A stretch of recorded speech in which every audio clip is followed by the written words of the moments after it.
Jamar. What's going on YouTube? Washington.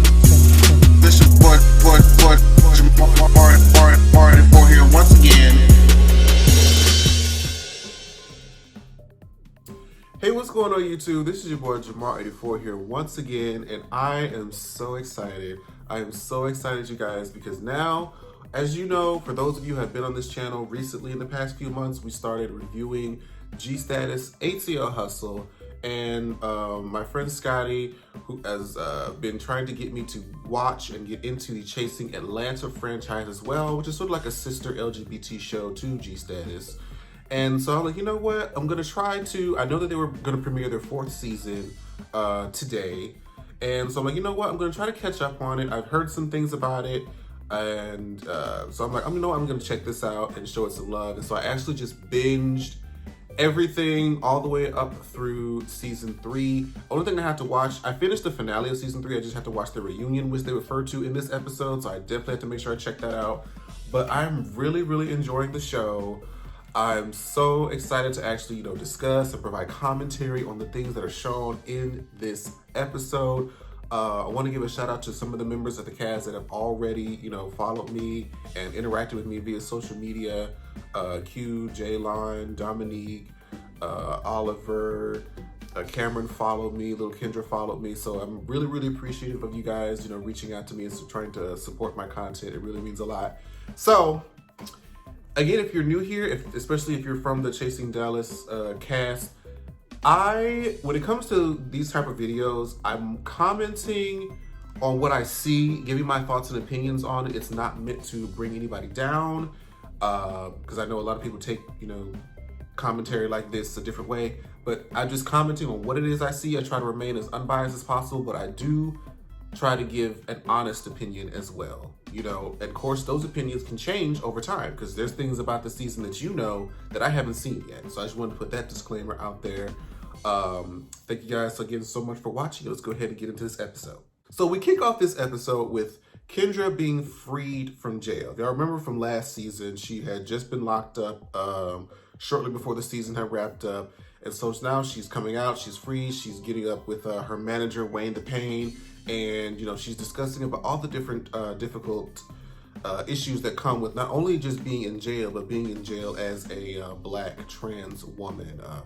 Of course, you have to fight for, your respect. You're getting these horrible meals getting fed to you, and you're having to miss, I think she said she missed her album dropping. She had some family members die. So it's a really, trying time to be, away from civilization and your family to go through that. So I sympathize with her, and I'm glad that she's able to be free and express herself. However, as soon as she comes out, Wayne the Pain kind of lets her know that I guess the contracts that she was supposed to have with the songs she did with excuse me, I might just refer to her as Lauren just because it might be easier than Jalen or Jaylon. So the songs she's had with both Lauren and Oliver, there was supposed to be some contract signed so that they could promote and do the album, make some money or whatnot. And apparently that didn't happen. So, and according to her manager,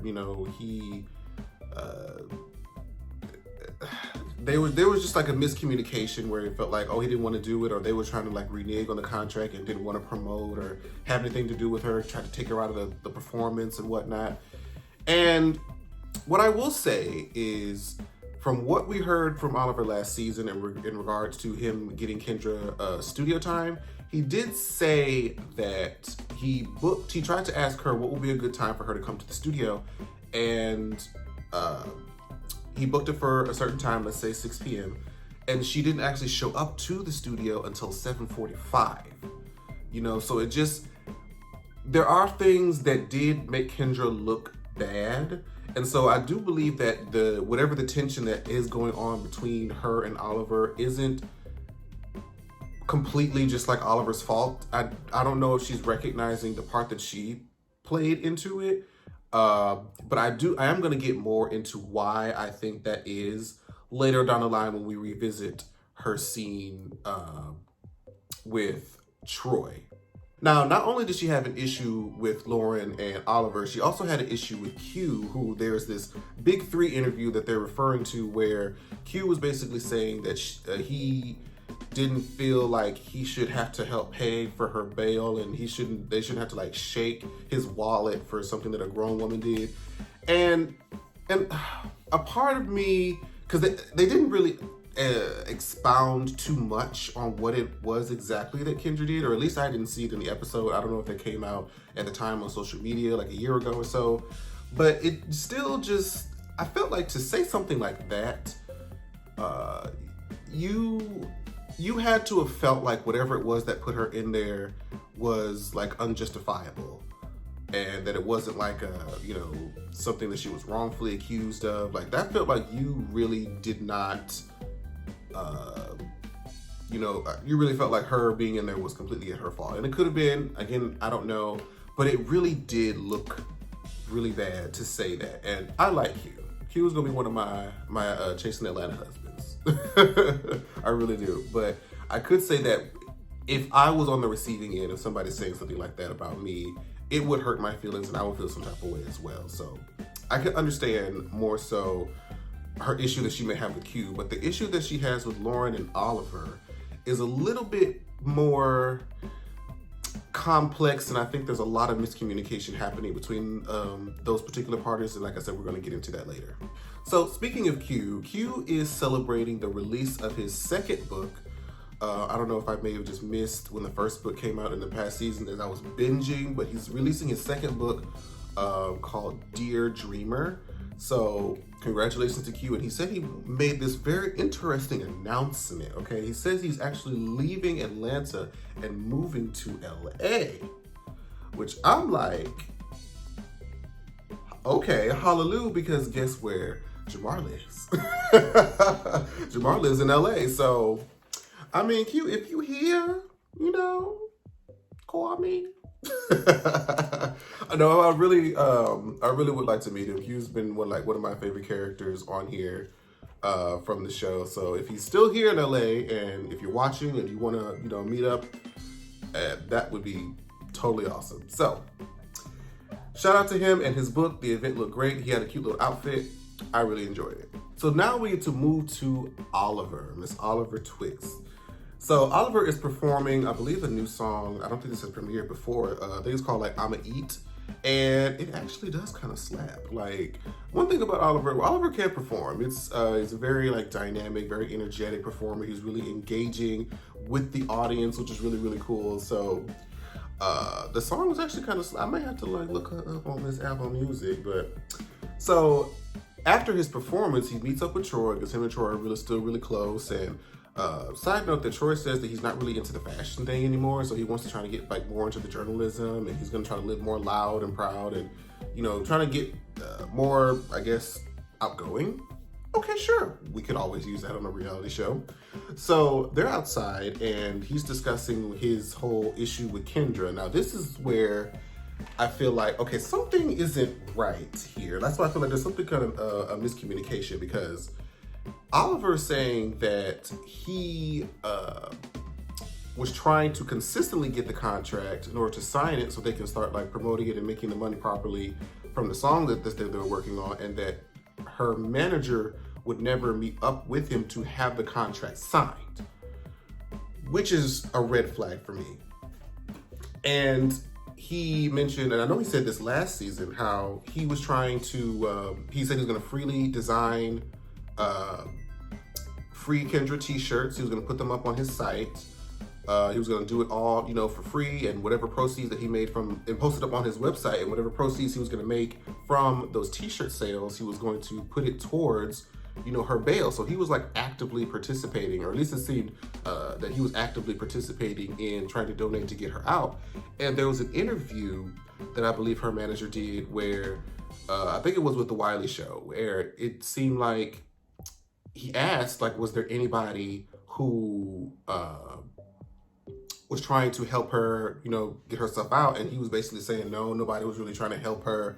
So it was kind of like a slap in the face, from Oliver's perspective. And it was weird how she was like, oh, well, you're going to take, you know, Wiley's perspective, when Wiley on the show later was like talking about her song and talking about her makeup, you know, basically reading her. So you're going to take, you know, information on his platform and take it as Bible. But when I'm sitting here trying to actually put things in motion to get you, you know, money towards your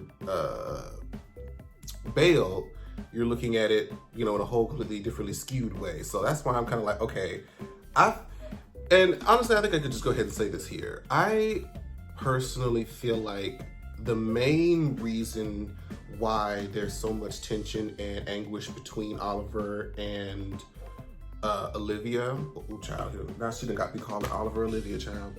The main reason why there's issue between Kendra and Oliver is due to her manager, Wayne the Pain.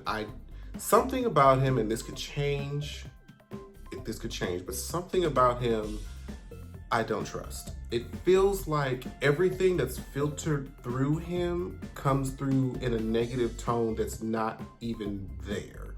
Because if Oliver's saying, like, I was consistently trying to get in touch with him so he could sign his contract, and yet he's still in possession of the contracts and hasn't gotten signed when the other person is actively trying to sign it and making it look like, while Kendra's in jail, that, oh, he's trying not to sign it, he's not trying to sign it. It just seems like, oh, he's delivering like all this stuff to Kendra through this negative filter, and it's like it's giving Kendra the wrong impression, I believe, of both Lauren and Oliver, at least from what I'm seeing right now thus far. And I just don't feel like he has her best interest, honestly. Like, even with, and we're just gonna go ahead and go through their scenes.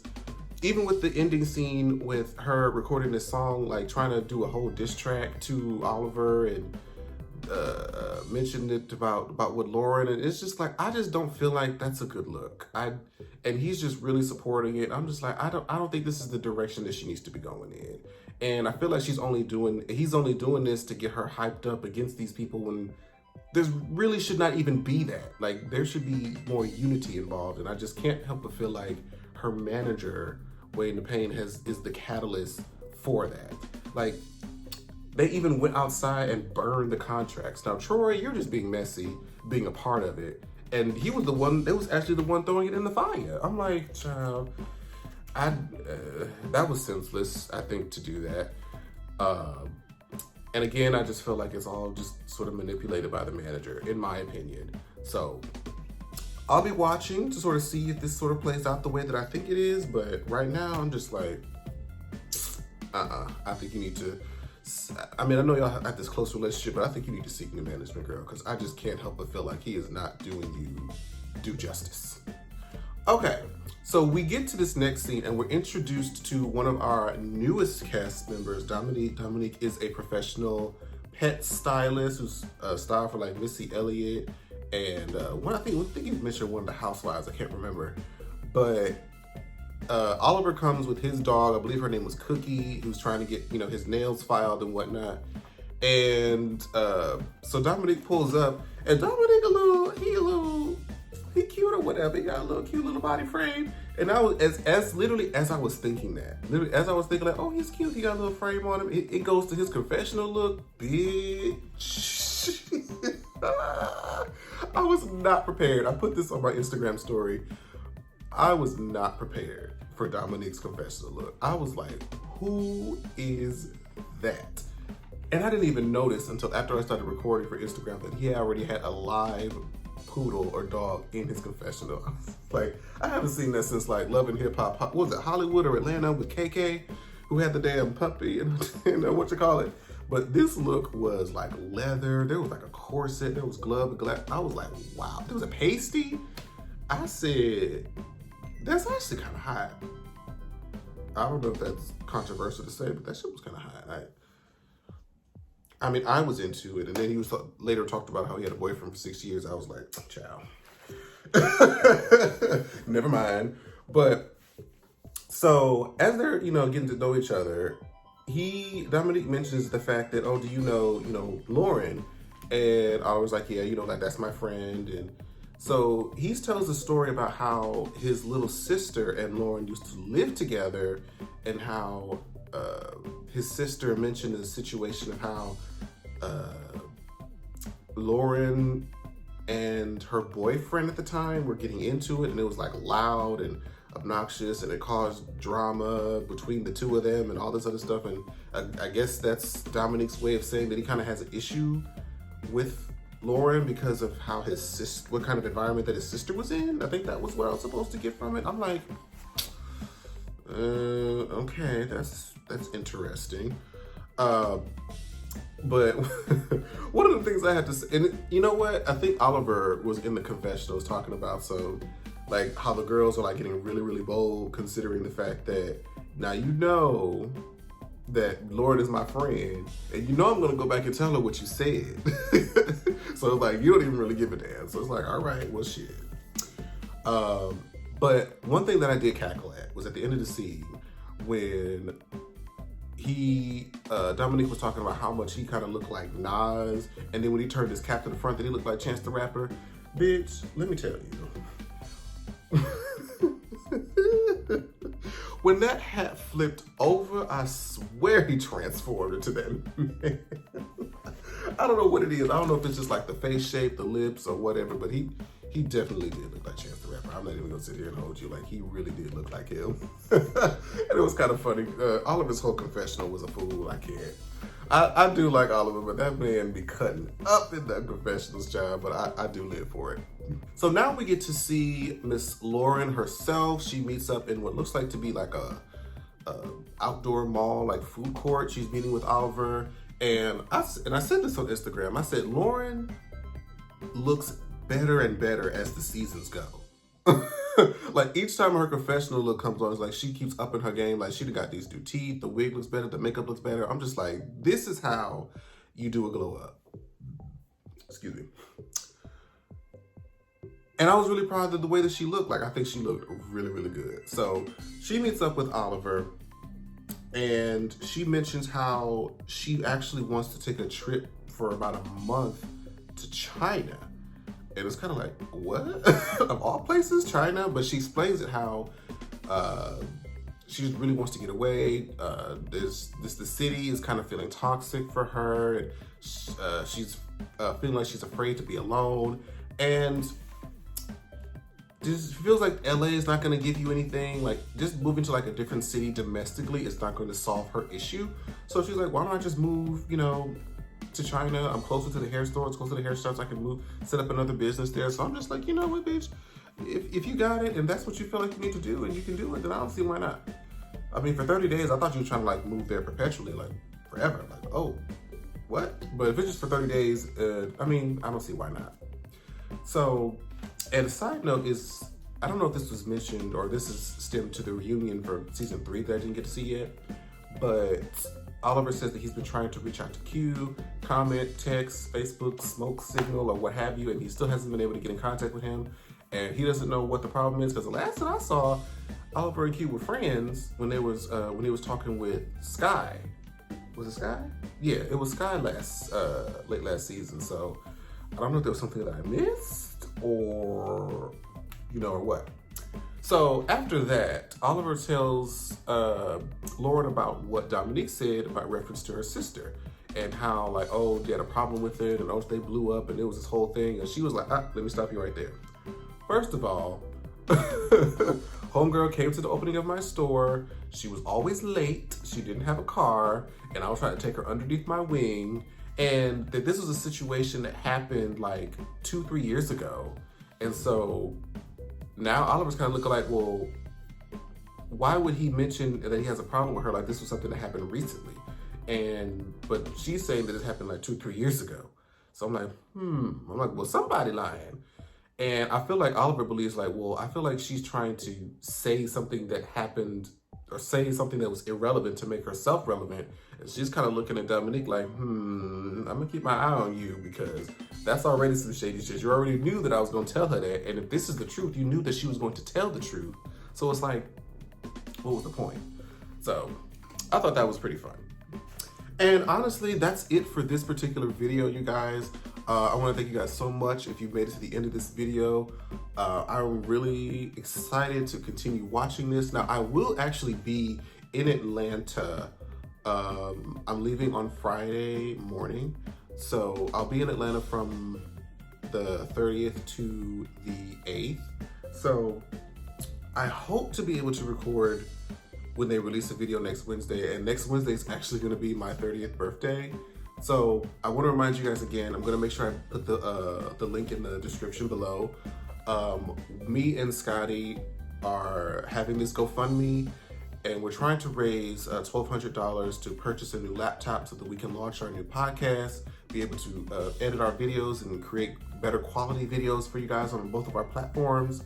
So, and we've already reached over $400. That'll be the last that I looked. We're looking at 405, and I want to thank each and every one of you who decided to donate your funds during this, especially this trying time during this pandemic, and everybody's got all this anxiety about voting, which I hope everybody participates in next week. So us meeting 1/3 of our goal after about 2 weeks of trying to fundraise is an absolute blessing, and I thank you guys so much for that. Again, the link will be in the bottom if you choose to donate as well. I hope to be able to record next week, so make sure you guys look out for that. And yeah, I'll see you guys next time. Bye, guys. Like, share, subscribe. Jamar, Washington.